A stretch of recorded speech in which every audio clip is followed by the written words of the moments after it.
Broadcasting live from the Business RadioX studios in Atlanta, Georgia, it's time for GWBC Radio's Open for Business. Now, here's your host. Lee Cantor here, another episode of GWBC Open for Business, and this is going to be a good one. Today we have Amita Sherwood with E-Squared Solutions. Welcome, Amita. Thank you so much, Lee. I'm excited to be here. Well, I'm excited to learn what you got going on. Tell us a little bit about E-Squared Solutions. How are you serving folks?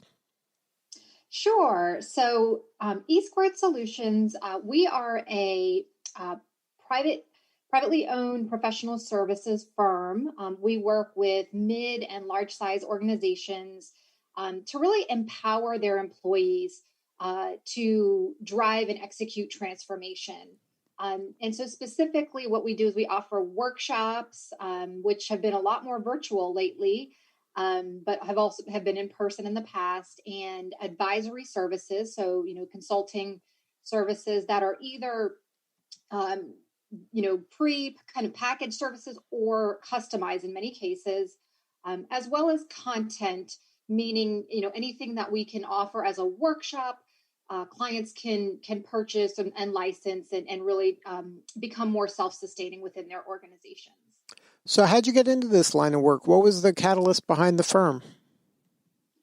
So it's a little bit of an accident, which is probably not uncommon for people that start businesses or entrepreneurs. So I had been doing this type of work, process improvement, continuous improvement, for really my entire career, which has been about over 20 years now. But I had been working in other organizations. And I got my start within GE, which was well known for their quality initiative called Six Sigma. And so I got my own certifications and development there, and then went into consulting with other organizations and really kind of learned consulting through working as a consultant with other organizations. And then just got to a period of time almost 9 years ago when just balancing consulting and being on the road and having a family became a real challenge. And so I couldn't really be on the road as much as I was. And so I departed with the previous company I was with and, took a little time off. And then in that time off, I had changed my status on LinkedIn and got some requests for projects. And that just kind of snowballed into turning it into a business. So now, do you find any similarities working with kind of enterprise level businesses and kind of the mid-market smaller firms? I do, because interestingly enough, there are a lot of kind of similar challenges because transformation comes with change. And what transformation means is really kind of changing processes, changing the way people do work, changing the way, not only people that are doing the work, but leaders think about how customers are being served and really making sure that, internal processes are set up kind of in the most efficient and effective manner to provide the most value to customers. And so that kind of change aspect is really a challenge for any size organization. And the scale, with a larger enterprise size organization is higher than it is in a maybe mid-market smaller organization. I think sometimes the mid-market smaller organizations are, things might maybe get done a little bit more quickly. You're able to kind of change processes, and there's not as many layers that need to kind of go through to really get things done. But I think also in larger organizations, some of the things that are benefit is many larger organizations, whether it's like Fortune 500 level organizations, they've been doing continuous improvement for many years at this point. So it's not really new. So they're culturally, they're kind of, many of them are pretty mature. But again, I think a lot of the challenges still go back to the fact that this type of work and transformation from a process perspective brings about change. So we're all people. Not many of us like change anyway. So it kind of doesn't, sometimes it doesn't matter what size of the organization it is. Do you find that maybe the smaller firms are a little slower to implement these kind of systems and processes, that they're more kind of winging it and kind of creating the wheel every time from scratch rather than having kind of these reliable systems that can kind of execute predictably? So that's a great question. And I think the answer in short is yes. I do think that, growth oriented, which is, smaller organizations who really are just focused on meeting the needs of their customers and really just delivering what it is to their customers. There's not a lot of capacity internally, whether it's people, whether it's materials, equipment, technology, to really establish robust, consistent, established structures and processes. So to your point, it does end up becoming a lot like inventing or reinventing every time, because we're just trying to kind of keep our heads above water. Whereas in a larger organization, right, there's usually more access to resources. Again, it could be people, it could be technology, it could be other types of materials or equipment. And so the fact that that infrastructure exists, it typically comes with more structure in their processes and more ability to have, more consistency in how they're delivering their processes. And I know I interview a lot of small to mid-sized business owners, and it feels from them that it's like Groundhog Day. It's like every sale is a heroic sale. Every kind of process is a one-off that's slightly different. It's not exactly like the other one, and that's part of their nimbleness when they're smaller, a solo entrepreneur, or have their own practice, that they can customize. But when you start doing that, then it's hard to scale that. It's hard to replicate yourself. Exactly. And, that's something that I think, it's when you as I've experienced, when you establish a business and you're kind of the founder of it and you're the one that created most of the processes, it's sometimes you can feel like, that is a unique, or that is a value add to clients. However, what I will say with the methodologies, like, with lean thinking and kind of the Six Sigma type approaches, what we're not trying to do is take away uniqueness and take away the ability to customize, but it's really figuring out what are those, things and activities that we can do and standardize, so that we're not wasting our time or wasting our resources on doing some of those things that are standard one-off, and we actually can create capacity to treat our clients in a more unique and valuable way, so that, we're saving some of maybe those time or resources on, standardizing and kind of making more consistent processes. So there is this capacity to actually add more value from a customer perspective. Now, can you kind of share with our listeners that maybe they have been struggling kind of with the challenge of working in the business versus working on the business? What are some of those kind of first steps? What are some of those kind of low-hanging fruit that can help them kind of maybe take their practice to the next level? Sure. Well, I will say, even in after 9 years, it's certainly still a struggle. When you are a small business, I think from one of the things, which is certainly a bias of mine personally, would be, to really identify some of the core processes in the organization, and honestly work with, if you have, depending on how big your team is, work with some of your team who either manages or works in those processes, and really look to document and clarify roles. I think that, and hopefully make some standardization around some of those key processes, which should free up a little bit of time to then create more opportunity to work on the business. A couple other things I think working on the business, and this is just more from an individual perspective, is really just managing your calendar. One thing I think I failed to do for the first several years is I was so focused on client delivery, I really failed to build in on a daily basis planning time, and time to kind of work on either strategy or work on thought leadership or things that were not necessarily directly client delivery related. So that was something that I had to learn just by not doing it, is just on a daily basis, work in if it's 15-minute segments, that will take, really take you far. And I think there's even just something to be said about having either monthly or quarterly practices with not, yourself as a leader or other of your leadership team to, to do things like, some basic either strategic planning or reviewing of objectives for that month or that quarter, and especially around things like your KPIs, your key process indicators for your organization. So just establishing kind of habits periodically and scheduling that time in advance, and sticking to it really to be able to build that time to work on the business versus in the business. So you think it's possible then to scale a service business? Then that's not a dream that can't come true. It can if you kind of put the right systems in place. Absolutely. I absolutely agree. I think, is it an easy thing to do? No, but I do think that it's absolutely possible.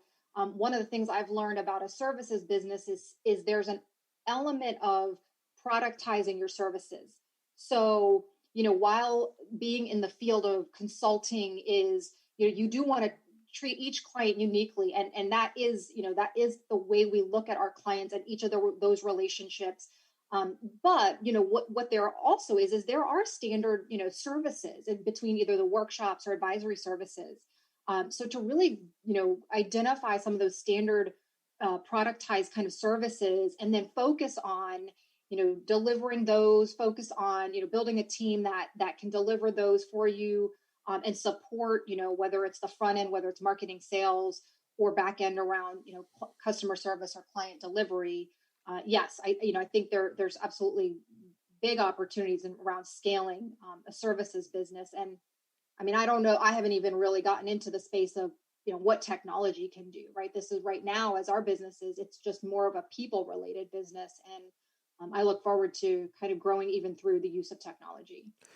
Now, I think that's one of the challenges that some solopreneurs or maybe leaders of a practice run into. It's almost an ego issue where they think I'm the only person that can deliver this. I'm the secret sauce. And if you can productize some elements of your business and you can still be the secret sauce at a high level, but put kind of resources in place to execute maybe some of the stuff that you're not critical in delivering. Yes. And yeah, again, I've gone through the same thing. There were things that I was doing and it just, and when I finally realized, I just have to write something down. Even if it's a couple of bullet points, somebody could probably easily do this for me. And it was really also through kind of going through my own experiences of doing kind of entrepreneurship learning and growth to figure out you have to delegate, right? To grow, you have to delegate and you have to bring in other, people and resources. So, for things that were typically in my head, it was as simple as whether it's using certain spreadsheets to write out plans or, just even a Word document to list out, here are the things that I might do, to when I talk with a client or even if it's an internal, bookkeeping or something of that nature. So yes, it in some cases, it is as simple as kind of writing something out that's in your head. But again, that does take a little bit of time. But when you do it and when you can pass it off to someone, it creates that capacity to continue to focus, do more strategic work, which when you're, an owner or a founder or in a leadership position, that's what you really should be doing, versus doing the paperwork. Now, what's your feeling and your philosophy regarding the sharing of knowledge and thought leadership? Now, is that something that you feel that you should be holding close to the vest and that if they want that information, then that's what they're paying you for? Or is it something you feel that it's something that you should be sharing out there? And if they want your specific expertise, they'll hire you to help them kind of make that come alive? Sure. So I think it's, I do think, so I would say probably more the latter of what your two statements were. I think, when you are in a services and really almost more of a knowledge-based business, meaning I don't offer technology solutions or anything somebody could, take a demo of or watch a video of as easily. I think you almost have to, provide thought, knowledge, up front and in a free and transparent way, for people to get to know you and your brand and what, what your skills and capabilities are. Again, it's been kind of a struggle in a sense, resource wise, because, even just doing things like a monthly blog or LinkedIn posts or videos, again, take time, and, things have to be written and edited and researched and all of that. And so it is something that, I would say we've been focused on more for the past probably year and a half to 2 years. And I do actually have a part-time resource that helps me with that, because it was something I realized I couldn't do. I just couldn't do it on my own. So I do think it is a very important aspect of being a services business to really be sharing thought leadership in an open and transparent way. And I think now there's just so much information out there in general that when you don't do it, it almost creates a sense of why not, right? What is it about your business or who you are that you're not doing it? And so, I certainly wouldn't want art to convey ourselves in that manner. We try to be very transparent and collaborative with any of the clients we work with. So any thought leadership, I'd want to be, in that manner as well. Now, speaking of collaboration, why was it important for you to be part of the GWBC? So I think there were some things that, I was looking at going into it. And honestly, so since I've been part of GWBC, which has been September of 2020, so it's only been several months, I think there are even more benefits or value than what I was expecting. I was kind of expecting that as a women-owned business, maybe there were going to be opportunities to be exposed to organizations that were in our target markets, and create some of those relationships. I think what I wasn't expecting, but have been so pleasantly surprised and appreciative for, are the learning opportunities that are available on a constant basis. I've done an enterprise operating system program to kind of build infrastructure in your own business. I've actually been a recipient of a monetary grant that was a huge, positive in our business. I've never, had never applied, nor had I received any kind of, grant from a financial perspective. And there are just even continued educational programs, and even opportunities like this.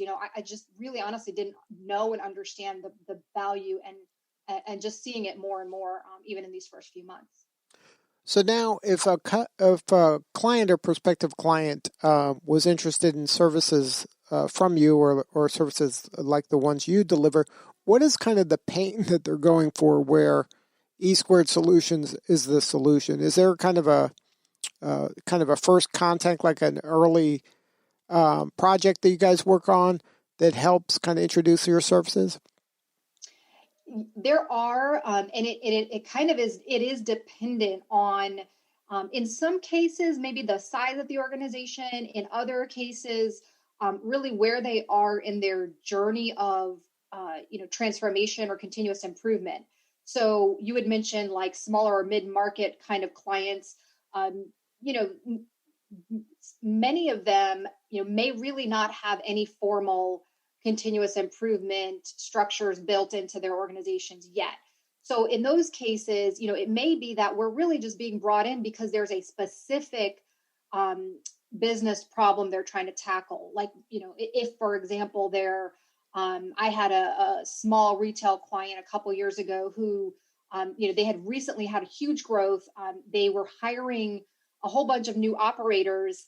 And when I say operators, this is a retail manufacturing. So there were a lot of people that were actually sewing bags, handbags.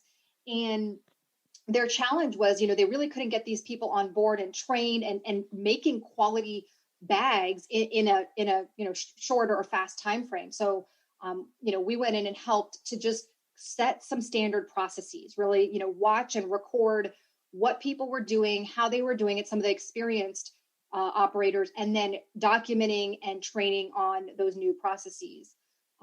So that, that could be just if, addressing a specific, need and problem and kind of working in the lead on that. Or for other organizations who are, have a continuous improvement program and they're just maybe not getting out of it what they need. They're not completing their projects in a timely fashion. We could come in and do an assessment, which usually could be a couple of days, depending on the size of the organization. And from there, we then may have some recommendations on some combination of workshops or advisory services or content going forward. And if somebody wanted to learn more and have a more substantive conversation with you or somebody on your team, is there a website? Yes, absolutely. Our website is esquaredsolutions.biz or biz. Good stuff. Well, thank you so much for sharing your story. You're doing important work and we appreciate you. Thank you so much, Lee. I do appreciate it and having me on today. All right, this is Lee Cantor. We will see you all next time on GWBC Open for Business.